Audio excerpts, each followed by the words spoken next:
Salut tout le monde, bienvenue aujourd'hui pour une nouvelle vidéo. Aujourd'hui, on essaie un petit truc de nouveau. Encore une fois, c'est une review. On va jeter un coup d'œil à l'épouvantail du jeu Batman Arkham Knight. Mais avant toute chose, vous allez voir que le background est changé. Vous avez le dessus de mon bureau. Eh ben, c'est juste, j'essaie des nouveaux trucs. J'essaie de rendre la caméra encore mieux. Dites-moi en commentaire si vous pensez que le changement est plutôt pas mal ou on retourne sur le diorama de base. Le diorama de base, ce qui est compliqué, c'est que je perds souvent mon focus qui est super à chier sur ma caméra. Donc ça, c'est super chiant. Enfin bref, comme je l'ai dit aujourd'hui, on jette un coup d'œil à l'épouvantail du jeu Batman Arkham Knight qui nous vient avec un socle et puis c'est tout. Il vient rien d'autre avec.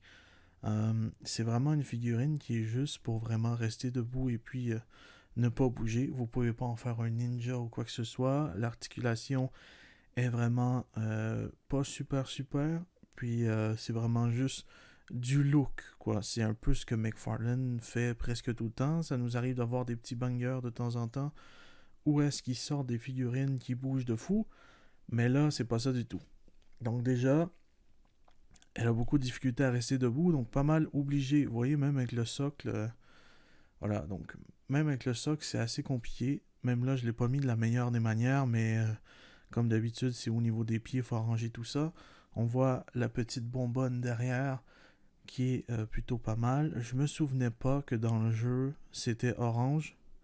Et je me souviens pas si dans le jeu, le costume est noir. Là, c'est totalement tout noir. Il y a des aspects de gris un peu partout. Mais dans ma tête, j'étais sûr que le costume était brun. Et McFarlane Toys ont aussi sorti une version brune qui est en gold label, mais je sais pas si aucune des deux est accurate au jeu en fait. Donc voilà, vous pouvez voir les mains, articulation basique. Euh, Au niveau des mains, un seul côté, on a les genres de griffes pour mettre le poison à l'intérieur. Main plutôt cool. Même là, tu vois, comme ça, serait plutôt nice. Comme on dirait qu'il va aller planter quelqu'un. Vraiment cool. Visage, vraiment super cool aussi. Et niveau des détails, bah, vraiment, c'est là que tout a été joué parce que niveau articulation, bon, bien sûr, les jambes, ça bouge. Il y a aussi le genre d'attelle sur le côté qu'il y a comme dans le jeu. Et donc, c'est articulation simple du côté de l'attelle, mais double du côté de la jambe qui est pas blessée en fait. Donc, c'est super cool pour ça. Et puis donc, ouais, il bouge plutôt... voilà, là, j'ai enlevé le stand et puis il tombe direct. Donc, c'est assez compliqué. Donc, je vous dis tout simplement, si vous l'achetez, eh ben, je vous dis de mettre le stand parce que vraiment, il y a de fortes chances qu'un jour, il tombe.